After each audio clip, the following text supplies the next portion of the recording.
Hello, good morning. स्वागत आहे तुमचं सर्वांचं माझ्या ब्लॉगमध्ये. तर आज होती हरतालिका आणि सकाळी सकाळी थोडा पाऊस चालू होता आणि मी आज सुट्टी घेतली होती. मला बरं वाटत नव्हतं, माझी दाढ खूप दुखत होती आणि थोडं ताप आल्यासारखं पण वाटत होतं. त्याच्यामुळं मग मी आज घरीच राहून गेली आणि खूप लेट उठली. म्हणजे थोडंसंच लेट उठली. सकाळी कॉल वगैरे करायचा होता तिथं ऑफिसला, तर मग उठली होती. पण मग या दाढीमुळं मला झोपच नव्हती लागत. मग सर्व बाहेरचं आवरून घेतलं, कपडे वगैरे धुवून घेतले आणि अंघोळ वगैरे करून घेतली आणि स्वच्छ अशी पूजा केली पहिले. कारण 4-5 दिवसापासून पूजा नव्हती आणि आता पूजा करायची होती. आणि आज उद्या बसणार होते गणपती, आज होती हरतालिका. तर मग मी सर्व आवरून घेतलं, देवघरातलं सर्व क्लीन करून घेतलं आणि देवाला स्वच्छ करून घेतलं. देवा देवाला पितांबरीने असं वगैरे घासून घेतलं आणि त्याच्यामुळे आज पूजेला खूप वेळ लागणार होता आणि अशा प्रकारे केली मी आज पूजा. आणि ही अशी आणलेली होती मी पार्वती माताची मूर्ती. हरतालिका असल्यामुळे मग आरती वगैरे करून घेतली, कापूर वगैरे जाळून घेतला आणि बैल आणले होते. बैलाची पण पूजा झालेली नव्हती, तर मग आज बैलसुद्धा तिथे ठेवून घेतले आणि बैलाची पूजा केली आणि फुलं वगैरे आणून घेतले खालून. आणि विकत आणलेले शेवंतीची आणि झेंडूची फुलं देवावर एवढं व्यवस्थित बसत नाही. झाडाला आलेले फुलं व्यवस्थित देवावर बसतात, त्याच्यामुळं मला तेच फुलं आवडतात झाडाला वाहायसाठी. तर मी महादेवाला मग अंघोळ वगैरे घालून घेतली, भस्म वगैरे लावून घेतला आणि बाकीची पूजा मला नंतर करायची होती. मी काल रात्रीच पूजा आणून ठेवली मोठ्या देवीवरून. तर मग आता फक्त राहिलेले होते झाडाची पाने आणायची खाली जाऊन, तर ते मी नंतर आणणार होते. पहिले म्हटलं पूजा करून घ्यावं आणि यांच्यासाठी स्वयंपाक करायचा होता. तर मग मी पिल्लूला पण ते बनवून दिलं खायला आणि त्याच्या पप्पाला पण. ते गेले ऑफिसला आणि नेत्रांश मग घरीच होता. आज मी त्याला पण घरी ठेवलं माझ्यासोबत. म्हटलं जाऊ द्या लेकरं, एक दिवस लेकरं पण आपल्याजवळ राहणार. त्याच्यामुळं मग पूजा वगैरे सर्व आवरून घेतलं आणि छान असे मस्त मी बैलांना असे हार वगैरे आणलेले होते मार्केटमधून, तर ते हार वगैरे घातले आणि त्यांच्यावर खूप छान अशी फुलं ठेवली आणितले आणि खाली गेली. मग सर्व 16 प्रकारचे सर्व 16 झाडांचे वेगवेगळे प्रकारे पानं आणले, फुलं आणले आणि सर्व पूजेचं साहित्य एका ठिकाणी सर्व जवळ घेऊन काढून ठेवलं. वाळू पण आणायची होती, खाली जाऊन वाळू आणली मग नंतर. आणि अशी काही झाली होती मग माझी देवपूजा. सर्व आवरून आणल्यानंतर मग मी एका ठिकाणी काढून घेतले आणि त्याच्यानंतर तयारी करायला लागली. तर मग आज सांगितलेलं होतं की ग्रीन किंवा रेड साडी घाला, तर मग मी ही आज ग्रीन साडी घातली. ही माझी साडी कोरीच आहे, म्हणजे मी घालण्यात येत नाही कधी. घातली तरी पण एवढं लवकर धुणं नाही करत, त्याच्यामुळं मग मी ग्रीन साडी घालावं म्हटलं आज. मग मी ही साडी घातली आणि इथं अशा प्रकारे गजरा लावत होती. गजरा वगैरे आणलेला होता आणि खूप गर्दी होती काल गजरे वगैरे घ्यायला, पण आम्ही तरी पण घेतला तिथून. आणि बाकीचं सामान आणायचंच होतं, त्याच्यामुळं मग गजरा पण घेऊन घेतला. आणि मग मी सर्व असं रेडी करून लॉंग काय लावावं म्हणलं गजरा, म्हणून असा लावला होता. छान वाटते असा पण. आणि त्याच्यानंतर रेडी वगैरे झाली. सर्व पूजेचं साहित्य माझ्याजवळच ठेवलेलं होतं. वाळू पण आणलेली होती, वाळूला धुवून घेतले होते आणि एका कॅरी बॅगमध्ये भरून ठेवले होते. आणि मी इथं असा परातच ठेवलेली होती, कारण परातीमध्ये तिथं खूप जास्त असे वनस्पती वाहावं लागतात त्या पूजेला, त्याच्यामुळं मग परातीत व्यवस्थित बसतात. त्याच्यामुळं मग मी ते परातीतच ठेवले होते. आणि खाली अशी पूजा मांडावं म्हटलं, वरती ते पार्वती माता आणि त्याला एक ब्लाऊज पीस, ओटी वगैरे ते ठेवली होती. आणि इथं सर्वात पहिले वाळूचाच एका साईडला गणपती बनवून घेतला आणि त्याच्यानंतर महादेव बनवायला घेतला वाळूचा. तर मग ते बनवून झाल्यानंतर मग मी अशी पूजेला सुरुवात केली. सर्व कसा बनवला ते नक्की सांगा मला. आणि बाजूला साईडला असे पार्वती माता बनवायचं असते आणि एक सखी बनवायची असते, तर ते पण मी बनवली. असे भस्म वगैरे टाकून घेतलं आणि इथं त्यांना वस्त्र वगैरे आणले होते ते टाकून घेतले.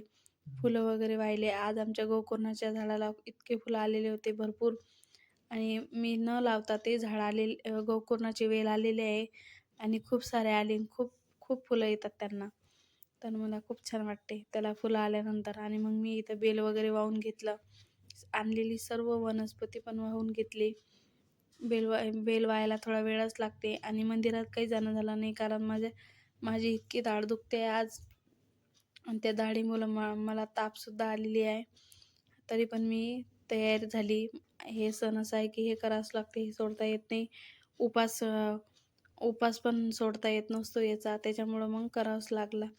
आणि काहीच खाता येत नव्हतं त्या दाढीमुळे. किडलेली आहे ती आणि खूप अशी त्रास देते. नेत्रांश पोटात असताना पण खूप त्रास देत होती आणि आता पण तसंच होते मला. त्याच्यामुळं माझी एक सुट्टी झाली आज आणि मला सुट्टी घ्यायची नव्हती, तरी पण आज सुट्टी घेतल्या गेली. आणि मग सर्व बेल वगैरे वाहून झाल्यानंतर मग मी हे फळं आणले होते असे 5 प्रकारचे, ते सुद्धा ठेवले तिथे. इथे आणायचा काही प्रॉब्लेम नाही आहे काही पण. पण असं होते ते कुठं विसर्जन करायचं, काय करायचं? विहिरीमध्ये सुद्धा करू देत नाही आमच्याकडे विसर्जन. त्याच्यामुळे हे एवढं आणून सुद्धा असं वाटते कुठं टाकायचं दुसऱ्या दिवशी आणि कचऱ्यात गेलं तर चांगलं वाटत नाही. त्याच्यामुळं मग असा प्रॉब्लेम होते. पण मग ते एका कुंडीमध्ये मी वाळवत असते आणि वाळवून झाल्यानंतर मग त्याला एका साईडला टाकत असते. ते सोपं जाते आणि असं ओलं असताना एवढं काही टाकल्या जात नाही व्यवस्थित. त्याच्यामुळं इथं मी वस्त्र वगैरे बनवलेलं होतं आणि इथं असा प्रसाद वगैरे ठेवला आणि त्याच्यानंतर आरती वगैरे करायला घेतली आणि पोथी वाचायची होती. पहिले पोथी वाचून घ्यावं म्हटलं, त्याच्यानंतर आरती करा. तर मग मी इथे पोथी वाचत होती आणि ही पोथी मी म्हणजे इथे जे पंढरपूरला मंदिर आहे ना, एकादशीला जात असतो, तिथून आणलेली आहे. माझ्याकडे सर्वच पोथ्या आहेत आणि असं काही असलं हरतालिका वगैरे की वाचायला बरं वाटते. त्याच्यामुळं मी सर्वच आणलेले आहे. आणि मग त्याच्यानंतर पोथी वगैरे वाचली. पोथी वगैरे वाचून झाल्यानंतर मग मी आरती वगैरे केली आणि एवढ्या वेळ नेत्रांश कुठे होता, तर नेत्रांश झोपलेला होता. त्याला दुपारी झोपावं वाटते आणि तो त्याचा झोपून गेला. मी हे सर्व काढेपर्यंत. नंतर म्हणलं आवाज येत नाही, बघायला गेली तर नेत्रांश झोपलेला होता बेडवर. मी म्हटलं चांगलं झालं झोपलेला आहे, तर तोवर माझी पूजा होऊन जाईल सर्व. तर मग मी पूजा वगैरे केली आणि आता आरती करायची होती. आरती वगैरे सुद्धा करून घेतली आणि त्याच्यानंतर मग थोडंफार खायला केलं. खायचं तर काही नव्हतं, पण चहा वगैरे केला आणि केळी वगैरे हे सुद्धा सर्व आणलेलं होतं. पण मला ते काही जास्त चावल्या जात नव्हतं. माझा गाल पण एक सुजलेला होता. पण असू द्या म्हटलं, हा उपास तर करावाच लागतो. सोडता येत नसतो हा उपास. त्याच्यामुळं मी केली हरतालिका. ते झाल्यानंतर मग मी पूजा वगैरे केली, आरती वगैरे आणि थोडंफार घरातलं आवरून घेतलं, साडी वगैरे चेंज करून घेतली आणि मंदिरात काही गेली नाही. आज माझी इच्छाच नव्हती कुठंच काही करायची आणि जायची. तर मग घरातच पूजा केली आणि घरातच बसली. तर त्याच्यानंतर मग आम्हाला फोटो वगैरे काढले. मी खाली गेली. माझ्या जिथे मी ड्युटी करते ना, तिथल्या मॅडम आल्या होत्या खाली. त्यांच्यासोबत फोटो वगैरे काढले थोडेसे आणि वरती आली आणि चहा वगैरे घेतला. थोडं दाढ दुखत होती तरी पण घेतला आणि फोटो वगैरे काढले माझे एकटीचे वरती. त्यांना जायचं होतं, घाई होती, तर त्या निघून गेल्या. तर मग मी वरती येऊन इथं असे बाहेरच्या पोर्चमध्ये फोटो वगैरे काढले आणि ते सर्व झाल्यानंतर चेंज वगैरे केलं आणि आम्हाला करायचं होतं हे डेकोरेशन गणपती बाप्पाचे. उद्या गणपती बाप्पा येणार होते तर. आणि हे बघा कशी दाढ सुजलेली आहे माझी, खूप दुखते आहे, खूप त्रास होते आहे त्याचा मला. असं वाटते काय करावं काय नाही.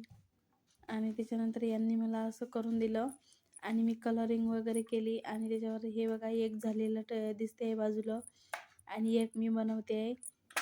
त्यांनी पण खूप सारी हेल्प केली आणि ते सर्व झाल्यानंतर मग मी थोडंसं खाऊन घेतलं.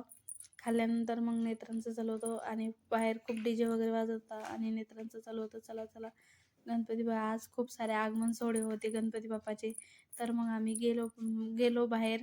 पण तेवढ्याच वेळात पाऊस आला. त्याच्यामुळं जास्त वेळ काही थांबता आलं नाही आम्हाला. एकच गणपती बघितला आणि त्याच्यानंतर हे त्यांना इथं पॅन दिसला, हे खूप आवडला. त्यांनी